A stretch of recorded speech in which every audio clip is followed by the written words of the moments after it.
आप देख रहे हैं सी न्यूज और मैं हूं ज्योति अरोरा। आइए नजर डालते हैं इस वक्त की खास खबर पर।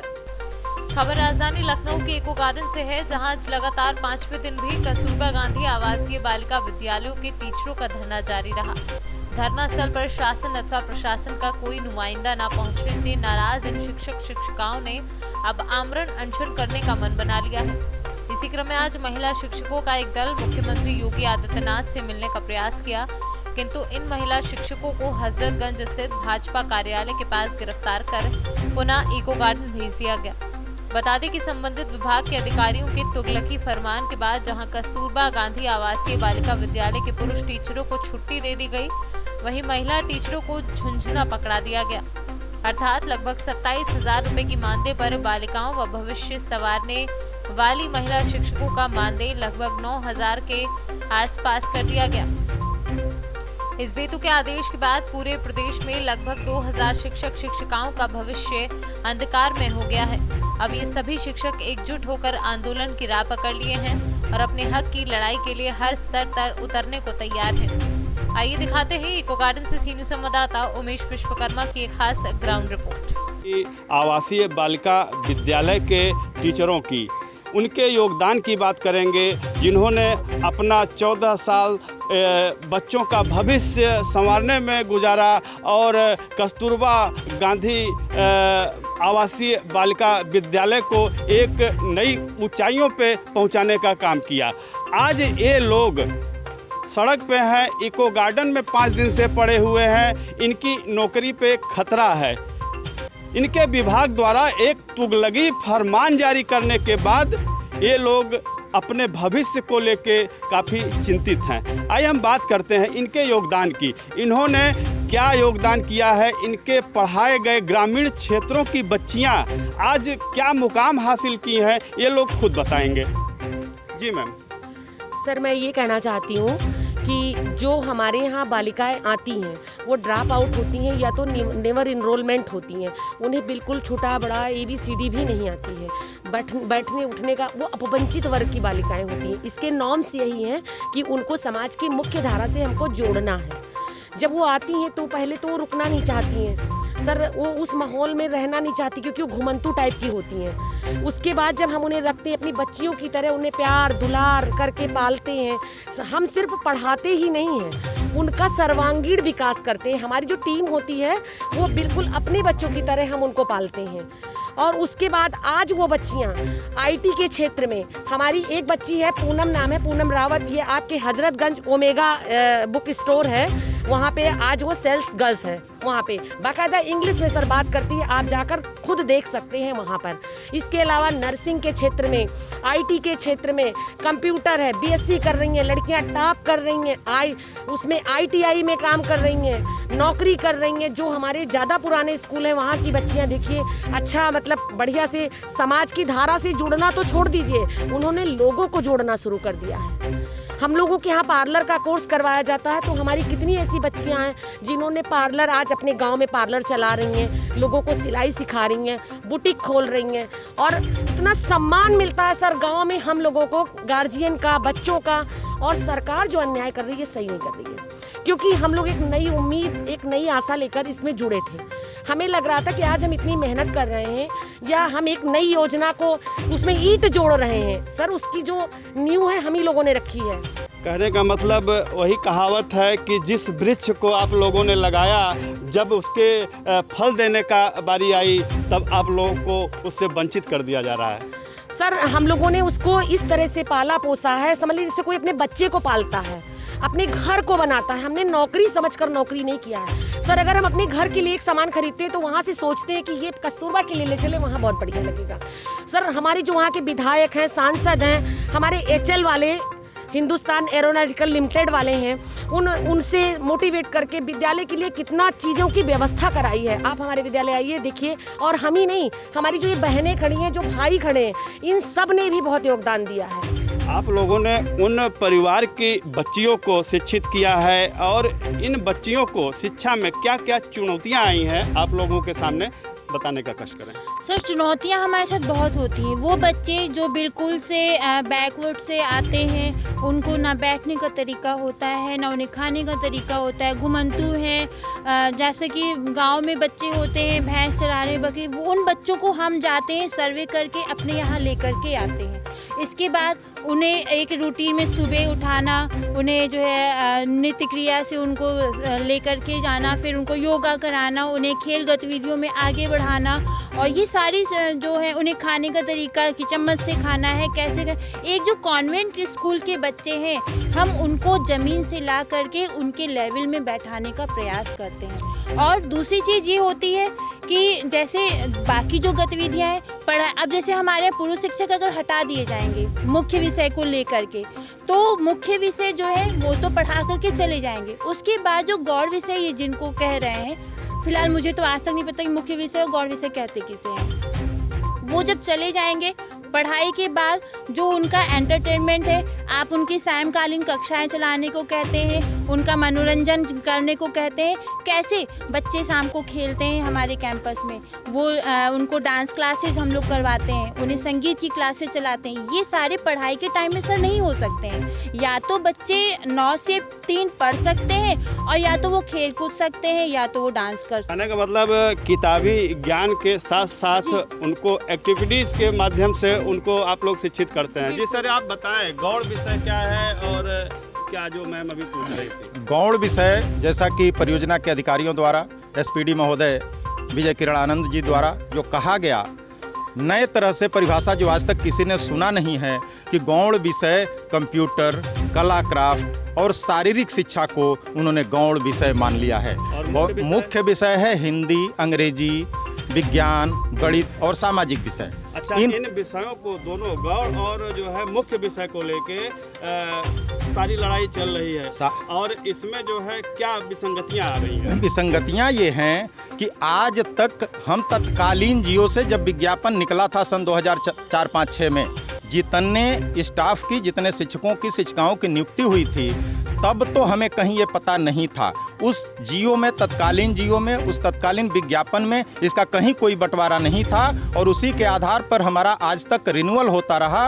और उस रिन्यूअल को आज दरकिनार करके मुख्य गौड़ या संगत असंगत कह करके खास करके मेल स्टाफ को तो बाहर का रास्ता दिखा दिया गया। लगभग 90% जनपदों में तो शिक्षक बाहर हो गए जो पुरुष शिक्षक थे मुख्य विषय के, और महिलाएं जो हमारी वार्डन बहनें हैं, जो हमारी फुल टाइम बहनें हैं, उनको 27,000 साढ़े 27,000 सैलरी से 22,000 सैलरी से 9,800 रुपये सैलरी लेने के लिए बाध्य किया जा रहा है और कहा जा रहा है कि ये भी आप अगर नहीं लेंगे तो आप इससे भी हाथ धो दोगे। अच्छा, मुख्य विषय में जैसे कि ये शिक्षा से काफ़ी दूर बच्चे रहे हैं, इन लोगों को शिक्षित करने के लिए क्या चुनौतियां आप लोग के सामने आई? चुनौतियां तो जब उनको कुछ आता ही नहीं है, जब वो LKG UKG में पढ़ने का उनका समय होता है, छोटी क्लासों में जब पढ़ने का समय होता है, तब तो उनको कुछ इस तरह का माहौल मिलता नहीं। वे अपने गाय भैंस बकरी और डेली रूटीन के कामों में व्यस्त रहते हैं, घर में व्यस्त रहते हैं या जहाँ भी हैं व्यस्त रहते हैं, लेकिन शिक्षा से वो दूर रहते हैं। उनको उठा करके जब हम स्कूल में ले आते हैं, जब हम ये सारे तरीके उनको सिखाते हैं और इसमें जब हम समाज की मुख्य धारा के साथ जोड़ने का प्रयत्न करते हैं, तो पता चलता है कि उनकी उम्र तो 11 बरस, 12 बरस, 14 बरस हो गई है और तब हम उनको क ख ग घ और ABCD सिखाना शुरू करते हैं और AE सिखाना शुरू करते हैं। और ये करके आज हम तक IT सेक्टर तक पहुंचा दिया बच्चों को। पुलिस के जवान तक बने हुए हैं, ITBP के जवान तक बने हुए हैं। और इसके बावजूद आज हम लोगों को, जब हम लोग इतनी उपलब्धि हासिल कर लिए और हमारा ये इंटर कॉलेज अब सरकार द्वारा मान्यता हो गया है, जिसका बजट भी जारी हो गया है, अब जब उसमें हमारा काम करने का समय आया तो हमको बाहर का रास्ता दिखा दिया जा रहा है। और ये शायद एक अनुमान के अनुसार कि सरकार ये कहना चाह रही है कि इतने को निकाल करके फिर अपना जोड़ देगी कि हम इतना रोजगार फिर से सृजन कर दिए और लोगों को नियुक्ति दिए हैं। कुछ पुरुष शिक्षक भी हैं कस्तूरबा गांधी आवासीय बालिका विद्यालय के, जिन लोगों ने अपना महत्वपूर्ण योगदान दिया है इस विद्यालय को आगे बढ़ाने के लिए और ग्रामीण क्षेत्रों की बच्चियों को शिक्षित करने के लिए, जिनका परिवार या हम कह सकते हैं जिनका खानदान पूरा शिक्षा से काफ़ी कोसों दूर रहा है। आज ये भाई कुछ कहना चाहते हैं? जी। मैं आपसे ये इस संदर्भ में बाकी बहनों ने हमारे बताया कि ये किस तरह से विद्यालय है, किस तरह से किन विपरीत परिस्थितियों में अपने घर परिवार से स्वयं दूर रह के 24 घंटे ये बहनें हमारी उन बच्चों के लिए जो है अपना सब कुछ न्यौछावर करती हैं। और 2005 से ये संस्था डेवलप हुई, भारत सरकार राज्य सरकार के सहयोग से चलती है। और आज स्थिति ये आ गई कि इस समय एक एसपीडी साहब ने, श्री विजय किरण आनंद जी ने एक जियो जारी किया। ऐसा ही एक बार करने का कोशिश 2014 में भी किया गया था, जिसको कि 2,500-3 हज़ार लोग जो है आज तक जो है उस चीज़ को समस्या वो बनी हुई है, उस समस्या से निजात मिली नहीं है। उसके बाद फिर एक नया बीज बोया जा रहा है कि संविदा के आधार पे कर्मचारियों से कम जो है वेतन पे किस तरह से कार्य लिया जाए और उस कार्य को आगे बढ़ाते हुए उनको आपस में इस तरह से बजा दिया जाए कि समूचा स्टाफ आपस में इस तरह से आपस में ही कटता मरता रहे कि कोई सेफ हो जाए। आज स्थिति है एक सेफ है एक अनसेफ जोन है, ऐसा पैदा कर दिया गया। मतलब अंग्रेज चले गए लेकिन अपनी जो शिक्षा है उससे जो पढ़े लोग जो है आज ऐसे ऐसे अधिकारी बन के और इस तरह का कार्य कर रहे हैं। और मुझे तो बहुत शर्म आती है कि हमारे शिक्षा मंत्री जी खुद शिक्षक रहे हैं, कहते हैं वो, और कल या परसों में उन्होंने जो बयान दिया उससे मैं वो तो बहुत बड़े शिक्षक रहे होंगे, हम तो बहुत छोटे से कर्मचारी हैं और शिक्षक हैं। उन्होंने कहा कि कस्तूरबा में अनामिका शुक्ला एक प्रकरण हुआ। क्या सारे शिक्षक 15-15 साल से यहाँ पे पढ़ा रहे हैं सब अनामिका शुक्ला हैं? जांच करवाइए, उनकी जांच करवा रहे हैं आप जो है, और जांच करवा के उनको उस रूप में करिए कि उनको मिले। वो प्रसन्नता है हम लोगों को उस बात, लेकिन उस मुद्दे से हम लोगों को मत जोड़िए कि संगत असंगत का विवाद पैदा करके आप उस चीज़ से जोड़कर और हमको कहीं पे निगाहें कहीं पे निशाना का कार्य कर रहे हैं आप जो है। इतने शिक्षक हैं, हम लोग भी समझते हैं कौन क्या कर रहा है कौन क्या नहीं। सबका नवीनीकरण 2022 में हम लोग करेंगे जो है। अभी 1 साल का बात है ना नवीनीकरण की। तो इन्हीं शब्दों के साथ मैं आपको ये बात बताना चाहता हूँ कि ये हमारे साथियों के साथ 2,500-3 हज़ार साथियों के साथ और जो 2,500-3 और हैं उनके साथ भी कब क्या हो वो पतन के गर्भ में छिपा हुआ है। सरकार बहुत ये गलत बात है, इसको वापस लेना चाहिए 14/7/2014 का जी। एक बात नहीं समझ में आ रही है कि आप लोगों ने अपना इतना कीमती समय दिया, 14 साल 15 साल दिया और ज़मीन से फर्श से उठा के बच्चों को अर्श तक पहुंचाया और इस कस्तूरबा गांधी बालिका आवासीय विद्यालय को एक नया आयाम तक पहुंचाया आप लोगों ने। फिर क्या बात हो गई कि जो है कौन सा मुद्दा आ गया, गूढ़ विषय क्या हो गया, मुख्य विषय क्या हो गया, इन सब का क्या मतलब है? गौड़ विषय और मुख्य विषय का मुद्दा 2005 में कस्तूरबा यहाँ पर स्थापना काल में आया और 2005 से लेके और 2019 तक मुख्य और गौड़ विषय नाम के किसी भी पद पे नियुक्ति होते समय विषय का कोई मुद्दा नहीं था। सिर्फ ये था कि बेसिक शिक्षा परिषद से मान्यता प्राप्त 8 सब्जेक्टों का अध्ययन एवं अध्यापन गुणवत्तापूर्वक हो और उस आधार पर फुल टाइम में और पार्ट टाइम की नियुक्तियाँ की गई। एक पद नाम देखिए, कोई शिक्षक पार्ट टाइम नहीं होता, कोई फुल टाइम नहीं होता, वो शिक्षक होता है। शिक्षक के रूप में बांटने के बाद आज स्थिति ये पैदा की गई कि उनको फुल टाइम के टीचर को भी कहीं नहीं किसी जियो में लिखा है कि आप रात में निवास करवाइए। माननीय सचिव साहब का जो जियो का हवाला देते हैं एसपीडी साहब कि 29 जुलाई सन 2013 Sunil Kumar ji principal secretary UP, उनके लेटर में पूरे लेटर में कहीं नहीं लिखा हुआ है कि वार्डन कम शिक्षिका और फुल टाइम टीचर वो रात में निवास करेगी। विज्ञप्ति में क्यों लिखा रहता है? केवल लड़ाने के लिए हाँ वो फुल टाइम है, ये पार्ट टाइम है। Full time teacher is only school duration hour teacher and night duty is not duration. Sir क्या करना चाहते हैं? जी, मैं ये कहता हूँ कि मुख्य और गौड़ विषय का जो मुद्दा सरकार इस समय चला रही है वर्तमान, मुख्य और गौड़ विषय होते ही नहीं। ये मेरा चैलेंज है आज तक। और विषय मुख्य विषय और गौड़ विषय के बारे में एसपीडी और सरकार ये रूपरेखा नहीं तय करती है। ये हमारे जो विषय विशेषज्ञ लोग होते हैं एनसीटी तय करती है।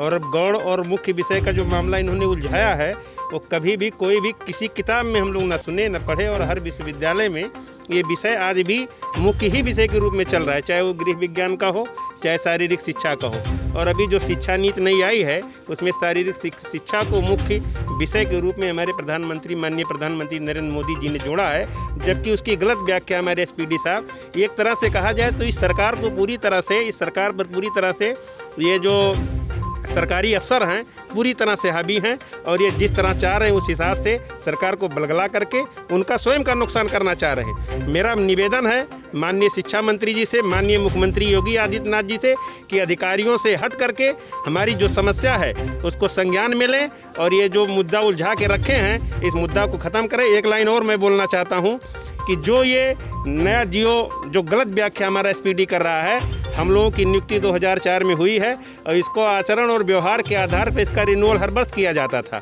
और करते आए अभी तक जो 14-15 साल हम लोग किए हैं। अब हमारे SPD साहब उसकी व्याख्या आचरण उस पर नहीं, विषय पर ला करके गलत व्याख्या करके हम लोगों को बाहर निकाल रहे हैं। हमारा निवेदन है माननीय मुख्यमंत्री जी से कि इस चीज़ को संज्ञान मिले और पुरानी नियुक्तियों पर जो नया नियम लागू किया जा रहा है इसको ख़त्म करें, पुराने लोगों को उसी तरह से रखा जाए और नई नियुक्तियां जो होंगी उस पर जो भी उनको लागू करना होगा नया नियम और लागू करें, उसमें हमारी कोई आपत्ति नहीं है। इसी के साथ मैं अपनी वाणी को विराम देता हूँ। क्रम में 5 दिनों से लगातार 5 दिनों से इको गार्डन में ये कस्तूरबा गांधी आवासीय बालिका विद्यालय के शिक्षक शिक्षिकाएं धरने पे बैठे हुए हैं। इनसे अभी तक इनके विभाग का कोई आला अधिकारी नहीं मिलने आया, न ही शासन स्तर पर इनकी बातें पहुंची। इसी क्रम में आज ये लोग मुख्यमंत्री जी से मिलने के लिए जा रहे थे, जहां हजरतगंज स्थित भारतीय जनता पार्टी कार्यालय के सामने पुलिस द्वारा इनको गिरफ्तार कर लिया गया और पुनः इको गार्डन पहुंचा दिया गया, जहां पुलिस की नोकझोंक के दौरान यहां कुछ महिलाओं के कपड़े तक फट गए। आइए हम बात करते हैं कि किस तरह पुलिस की ज्यादती इनके साथ हुई। सर, हम लोग 5 दिन से धरने पे बैठे हुए हैं और शासन के कई मंत्रियों से मिल चुके हैं, लेकिन कहीं से भी कोई आश्वासन हमको नहीं मिल रहा है। हम लोग बार बार मुख्यमंत्री जी से मिलने का प्रयास करते हैं, प्रार्थना कर रहे हैं, लेकिन हमसे कोई भी मिलने नहीं आ रहा है और हम इसी तरह से सड़कों भटक रहे हैं। हम लोग 5 दिन से यहाँ परेशान बैठे हुए हैं। हजरतगंज में आज क्या हुआ आप लोगों के साथ, उस बात को बताइए। सर, हजरतगंज में हम लोग भारतीय जनता पार्टी के कार्यालय जा रहे थे कि हम लोग किसी तरह से संपर्क कर सकें और वो हमारी बात सुने, लेकिन वहाँ पे पुलिस आई, जबकि हम लोग अलग अलग थे, साथ में भी नहीं थे, कोई नारेबाजी नहीं कर रहे थे, लेकिन पुलिस के लोग आए और हम लोगों को ज़बरदस्ती धक्का दे कर के बसों में बैठाने लगे। उसमें थोड़े सा धक्का मुक्की में एक मैडम को चोट भी आ गई, उनके कपड़े भी फट गए। इस तरह से व्यवहार हम लोगों के साथ शासन और प्रशासन के द्वारा किया जा रहा है और हमारी कोई बात नहीं सुन रहा है। जी मैम, हम ये कहना चाह रहे हैं, हम उस समाज में, उस देश में रहते हैं जहाँ शिक्षक को गुरु का दर्जा दिया, शिक्षक को भगवान का दर्जा दिया जाता है, और वहीं पर इतना अत्याचार हम लोगों के साथ हो रहा है। हम लोग खुद नहीं चाहते कि रोड पे आएँ या अनुशासनहीनता करें, क्योंकि ये हमारे गरिमा के खिलाफ है। लेकिन हम अपनी बात, अपने दुख को किसी न किसी, जो हमारे मुखिया हैं, माननीय मुख्यमंत्री जी से हम लोग अपनी बात कहना चाहते हैं कि वो संज्ञान में लें इस बात को, और हम लोग को जो भी ये मामला हो रहा है, जो भी उन्हें सारी बातें हमें लगता है पता नहीं है, इस वजह से ऐसा हो रहा है। उनको ये लग रहा है कि समायोजन किया जा रहा है, लेकिन समायोजन के नाम पे हम लोग के साथ धोखा हो रहा है। हम 27,500 रुपये पाते हैं, अगर हमें 9800 रुपये अब दिया जाएगा तो हम कैसे अपना जीवन यापन करेंगे। लोगों का प्रमोशन होता है काम करने के बाद, उन्हें पुरस्कार मिलता है, और हम लोगों का डिमोशन हो रहा है, तो ये तो सम्मान के खिलाफ है। इससे तो हमारा सम्मान भी जा रहा है, हम सबको कैसे क्या मुँह दिखाएंगे। तो ये चीज़ें हम कभी नहीं चाहते कि हम धरना प्रदर्शन करें या रोड पे आएं या कुछ करें। हम तो चाहते हैं कि हम गरिमा के साथ अपने विद्यालय में बैठकर अपने कर्तव्यों का निर्वहन करें।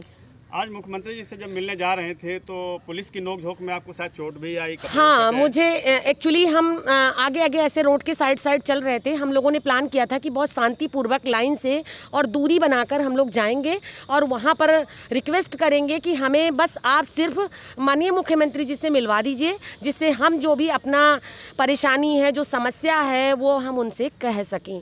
लेकिन वहाँ पर तुरंत हम लोग इकट्ठे भी नहीं हो पाए थे, या हम लोग थोड़ी दूर चल भी नहीं पाए थे कि पुलिस वालों ने घेर कर, और हमने ये कहा कि हमें बैठने दीजिए, मुझे चक्कर आ रहा था, लेकिन उन्होंने ज़बरदस्ती 4 लोगों ने मिलकर घसीट के बस में बैठाया, जिससे मेरा कपड़ा भी फट गया और मेरा पूरा ये घुटना छिल गया। ये देखिए। तो इस तरह से जो अगर हम लोगों के साथ ऐसा व्यवहार किया जाएगा तो हमें नहीं लगता कि हम पूरे मनोयोग से हम ये काम कर पाएंगे, या हमें देखकर और लोग भी काम करने से डरेंगे, वो नहीं सोचेंगे कि हम अच्छा काम करें। ये वो शिक्षिकाएं हैं कस्तूरबा गांधी आवासीय बालिका विद्यालय की, जो गरीब बच्चों को, दबे कुचले लोगों के परिवार की बच्चियों को, जो शिक्षा से काफ़ी दूर हैं, उनको माँ का लाड़ प्यार दुलार सब दिया, उनको शिक्षित किया। आज इनके द्वारा शिक्षित बच्चियां नए मुकाम को हासिल कर रहे हैं, लेकिन आज विभाग द्वारा और सरकार द्वारा इनके साथ सौतेला व्यवहार किया जा रहा है। ये लोग 14 साल अपना पूरा जीवन समर्पित करने के बाद, एक नया आयाम तक पहुंचाने के बाद, इस आवासीय विद्यालय को आज खुद अपने भविष्य को लेके काफ़ी चिंतित हैं। इतना कुछ करने के बाद लोगों का तो प्रमोशन होता है, किंतु ये तो डिमोशन पा रहे हैं। सी न्यूज़ से उमेश विश्वकर्मा। इस वक्त की खास खबर में बस इतना ही। देश और दुनिया की तमाम बड़ी खबरों के लिए आप देखते रहिए सी न्यूज़। हर खबर आपके साथ, आपके हाथ।